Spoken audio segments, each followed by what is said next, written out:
ကိုပိုင်း sport သိလား သိရမှာ ပိုင်း sport page မှာနည်းနည်းကြည့်ရဝင်အောင်ဆဲဦးတဲ့ပုံပဲကိုပုံစံကြ comment တွေအောက်မှာလည်းမြင်မှုရတယ်အခုရုပ်ကလည်းမြင်မှုနေသိလားဟုတ်လား အဲ့လိုဟာမစဲပါ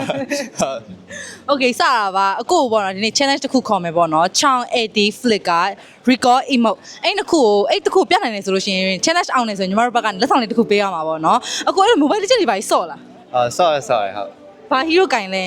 ဟီရိုကင်လဲဆိုရီဆန်းရှင်းပါ extension အခု M7 ထဲမှာလည်း extension တွေကကျန်းနေဆိုအခုကြည့်ရ extension နဲ့လိုက်ပြီးစီးထိုးတဲ့ပုံပဲကြည့်ရအဲ့လိုမျိုးပေါ့နော်နည်းနည်းလေးအဲ့လိုရုပ်တော့ပေါ်တယ်ပေါ့နော်ဒါပေမဲ့ okay တစ်ချက် Chong skill ကို show မယ်လေ okay show မယ်အဲ့တော့တစ်ချက်တော့ challenge လေးစလိုက်အောင်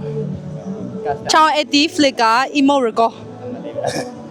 Chong flicker 80 record emote ဟုတ်တယ်ခက်လို့လား နည်းနည်းခက်ကျွန်တော်မဆော့ဘူးချောင်းအဲ့လို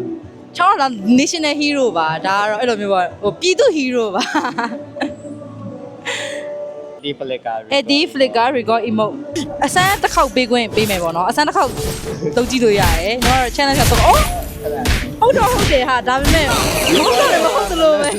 ဟုတ်ပါဘူးမဟုတ်တော့မဟုတ်သလိုဒါအစမ်းတစ်ခေါက်ပါရပါတယ်၃ခေါက်ကြံသေးရပေါ့နော်ရတယ်အဆင်ပြေသလိုလို့ကဲဒုတိယတစ်ခေါက်နော်တစ်ချက် show မယ်ကဲ80 flicker ကမို့ဆောင်းနေဆိုရင်တော့မပါဘူးစပြစ်ပါလေဟုတ်တယ်ရပြီ oh bro damn bro ဖြစ်တိုင်းနေ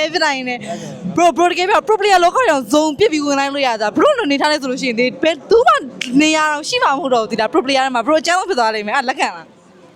လက်မ okay ကျေးဇူးအများကြီးတင်ပါတယ်အဲ့တော့ကို challenge အောင်ရတဲ့အတွက်ညီမတို့လက်ဆောင်လေးပေးပြစီကဲအဲ့တော့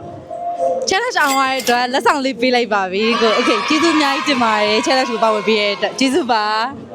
အကို pain sport တည်ရဆိုတော့အကို video လေးတက်လာလို့ရှိရင် pain sport ကနေပြီးတော့တစ်ချက်စောင့်ကြည့်လို့ရပါပြီเนาะကို ကဲပါ okay ကျေးဇူးတင်ပါတယ် okay ပါ